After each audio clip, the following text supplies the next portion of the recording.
மனுஷன்தான் முருகனோட அவதாரம், வீரத்தை தத்தெடுத்தா சிவதாரம். வேல் குத்தி ஆடும் போது வெறியேறும், தேர் சுத்தி ஓடும் போது பொறியாடும்.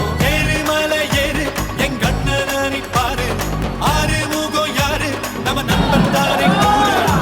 தமிழ் பேசும் தமிழ் குலவிளக்கு, வேற்று மொழியில் அர்ச்சனை எதுக்கு? விண்ணும் மண்ணும் கடகடக்க, காத்தும் புயலும் கடகடக்க, வாரா வாரா மலையேறி வேலையா. வேலும் மயிலும் பரபரக்க, காடும் மலையும் வெடவெடக்க.